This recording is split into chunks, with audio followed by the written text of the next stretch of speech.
introduce you into the contest. Whereas if you look at Health and Strength, which was the main, NABA magazine then, there was more text than there was photographs, Right. And Ironman magazine was like that too. It was more about training information and not as glamorous as Joe's magazine. Yeah. John, who was your favorite photographer from back in the 1960s going into the 70s? Well, Art Zeller was great, of course.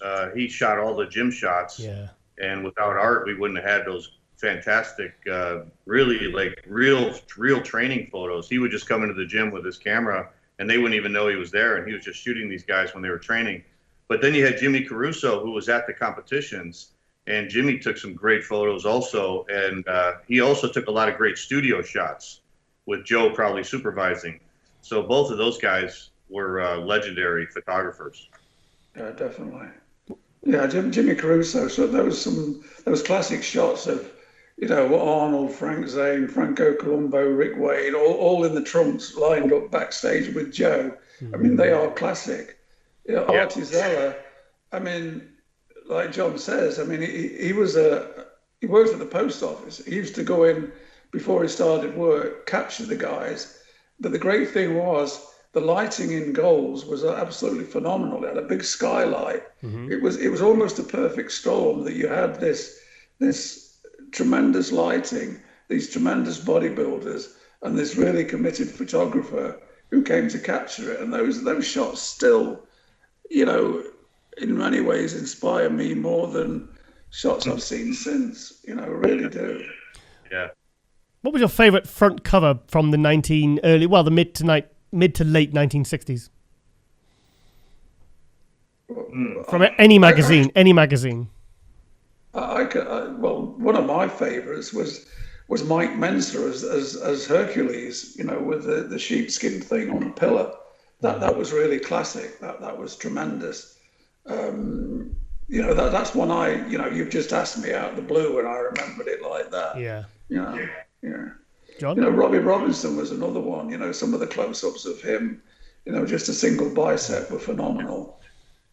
And then you had some great Arnold training shots taken by Art Zeller, like when he had the arm blaster on, and he's screaming. Yes. Was that a color shot? That was a color shot, wasn't it? Was that a color shot that they turned black and white? Cover shots, yeah. Yeah, beautiful. Yeah.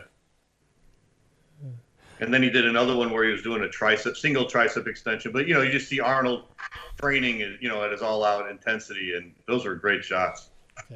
Okay, let's talk about probably arguably one of it has to be the most iconic bodybuilding rivalries of all time, Sergio Oliva versus Arnold Schwarzenegger. Tell us about that. Tell us your thoughts. Well, first of all, they only met 4 times, which is really a crime. And me and Peter have talked about this before. They really should have competed a lot more. The first time was in 1969 when Sergio was the reigning Mr. Olympia. He had already won it twice. And then Arnold came in to challenge him, and Sergio beat him. And it looked really close. And I think it was close by the judges. But Arnold in his book said Sergio destroyed him, and he beat him all the way. Mm-hmm. The next year, they competed. They were supposed to compete in the Olympia again to have a rematch. But before that, they competed in a Mr. World contest, which was held in Columbus, Ohio, promoted by Jim Lorimer, who Arnold at that time did not know. Okay. And Jim was a promoter for the AAU. So the contest was not an IFBB contest. It was a professional AAU Mr. World contest. And it was held with the World Weightlifting Championships, where I believe Vasily Alexiev from Russia, for the first time, lifted 500 pounds over his head. So that was a really momentous occasion. Yeah. That's correct. Yeah. It was filmed for ABC Wide World of Sports, and Arnold beat Sergio. And they said one of the reasons was they had these really strong stage lights that the television crew set up so they could film it for television. And Sergio used to put a lot of oil on him, and they said the oil was shining off him, and he looked smoother than he was. So Arnold beat him. And then they met, I think 3 weeks later in New York for the Mr. Olympia, and then Arnold beat him again, and that's where Arnold dethroned him, and he won the Mr. Olympia. And then, as Peter said, in 1971, Sergio was disqualified because he competed in that NABA universe. So then he actually went over to Paris to compete against Arnold in the Olympia, and they wouldn't allow him to compete. They let him guest pose on stage. And then the following year was the big one in 1972 in Essen, Germany, and that's still controversial to this day. A lot of people thought Sergio should have won because he was in really top shape, and Arnold, I think, was a little bit off. So that they only met 4 times, and then after that, Sergio was so pissed off he lost in 72 that he never went back to the IFBB until, of course, 1984 when he made his comeback. Yeah, it's worth saying that, you know, Arnold did involve himself in a bit of codology. When he beat Sergio at the Pro Mr. World, they went out for dinner that night, and Sergio said, I don't think it was heavy enough. And Arnold said, no, I don't think you were. Well, he was too heavy. So he put a few pounds on for New York and lost the title. And then, you know, if you go forward to 72, which was really, really controversial, they went into a back room for the prejudging, and Arnold said, this room is too small, you know, we need some more room. And they went into a bigger room which had dark walls. And it's always said that the dark walls, you know, Sergio blended into that and didn't stand out so much. And Ricky Wayne made a big thing about it, you know, that nobody mentioned colour, but colour was very important in that prejudging. You know, he was obviously, Rick was very controversial about that. What did he say? Well, it's generally agreed that colour had everything to do with the 1972 Mr. Olympia. Only Arnold mentioned paint, you know. I mean, Arnold was the master technician, you know, tactician, I mean, you know, in psyching people out. But Sergio, like John says, was so pissed off with it. That was him done for 12 years with the IFBB. Yeah. But it was a rivalry that deserved to have more outings, really, you know. But, you know, I know we go back to Rick Wayne, but I mean, he was always the impression that Sergio was the best bodybuilder, the better bodybuilder of the two, if you took them into isolation. But Arnold had the better championship mindset. He wouldn't get distracted. I mean, like that first year, he was totally honest with himself. I can't beat this guy today. He's got me wrapped around his finger. You know, that's quite honest for a bodybuilder to say, to sort of almost give up before he even started, but then drove himself on to be better and better to the point where he was able to beat Sergio. What was the score? I mean, you're saying, John, that there was they only competed together 4 times. What was the score to who? 3-1, Arnold 2. Yeah. But a lot of people thought Sergio should have beat him in 72. So if he would have beat him there, it would have been 2-2. Yeah. So who in your opinion was better? I agree with Peter. I think Sergio really was the better bodybuilder. He had everything. He was one of the very, very few bodybuilders that had every single body part, from his forearms to his calves. He had huge thighs in an era when a lot of guys didn't have legs. He had that tiny waist, big back, huge chest, huge arms. His arms were bigger than his head. You had to see Sergio in person to really comprehend it. I remember the first time I saw him pose in person. What year was that? I just couldn't believe it. I couldn't believe what I was seeing. And then you used to see him in the lobby at these competitions, and he had that shirt sleeve with the cut, so his arms would fit in his shirt sleeve. And he had the tiny waist, and he was just so big everywhere else. You know, this is way back. This is in the 70s, early 80s. This is before growth hormone and synthol and insulin. There was very few guys with 20-inch arms, and Sergio had all that mass, and he had that tiny waist. He was just an incredible, incredible bodybuilder. But Arnold knew how to beat him, and Arnold analyzed his posing. He would analyze like what poses Sergio did in a row, and he knew that Sergio's weakness was he had this big ego, and he liked to be big. So like Peter said, when they all went out to eat after the Mr. World contest.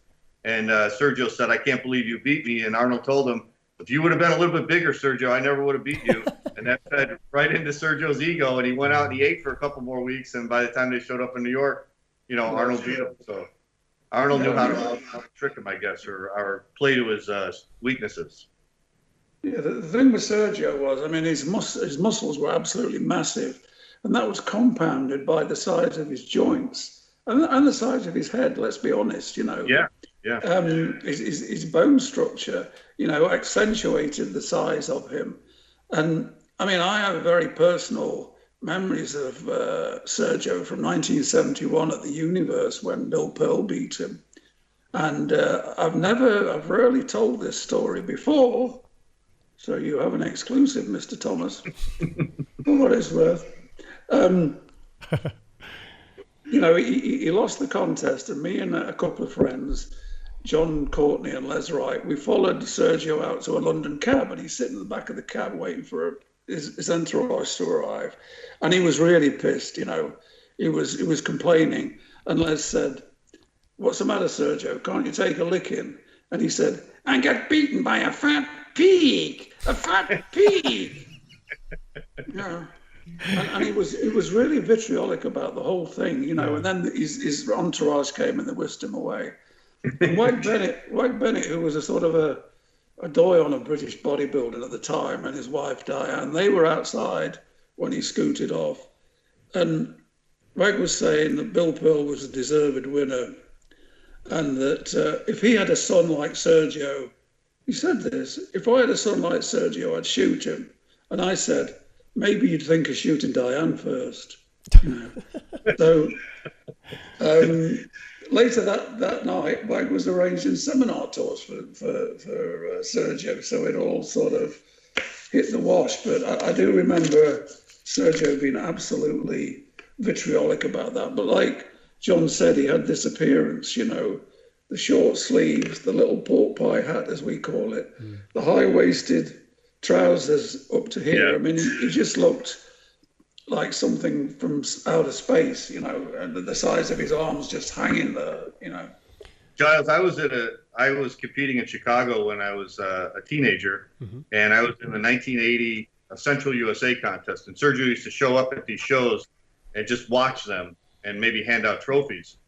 So he would always show up late, and I was on stage competing in the teenage. They would always start with the teenage and then do the junior division, then the open division. And this is before women's bodybuilding or anything, before all the other classes. So I was standing off in the wings watching one of the guys pose, one of the teenagers, and Sergio walked in the door to the auditorium.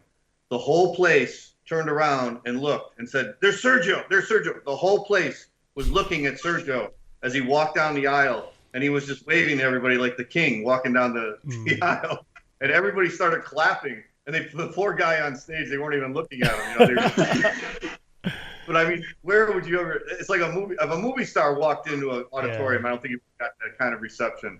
But that's how highly regarded he was, especially in Chicago where he lived. He was the myth. He was he was the king. So you think the rivalry really? Do you think they brought out the best in each other or the worst in each other? Oh, I think they brought out the best of each other. Don't you, Peter? Yeah, it certainly brought out the best in Arnold. I mean, Sergio, I'm not so sure of, that he did look upon it as being political and that he'd been screwed, and could never get away from that. I mean, to be honest with you, I worked with Sergio in later years and found that it without being disrespectful, Arnold would take advantage of every opportunity for advancement and publicity he could get. Sergio was always a bit suspicious.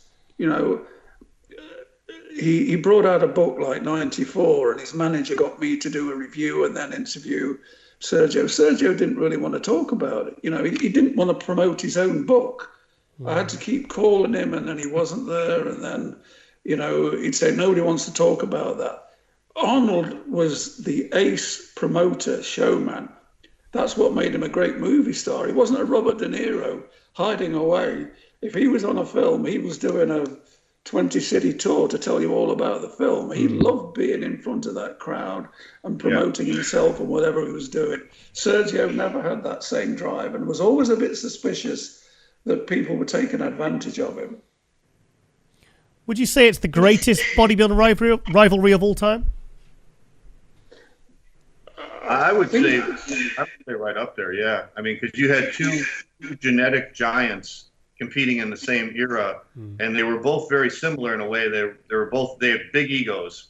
You could even call them, I guess, arrogant a little bit. And but like Peter said, Arnold was the smarter one. He knew how to take advantage of every situation, where Sergio was always suspicious of everybody, and he always thought he was being screwed over. And when Joe Weider brought Arnold over here to America, Sergio looked at it like, this is Joe's golden child, and he's never going to let me beat him, even though Sergio believed that he had the better body. So it's too bad that Sergio couldn't keep his head together a little bit more, because they would have had a lot more greater battles, and we kind of worked at that. Yeah, I think it probably has to be looked upon as the most intense rivalry. I mean, it could have ended up as it ended. It could have ended up 2-2, and then they would have gone for a fifth meeting in '73, which would have been climactic,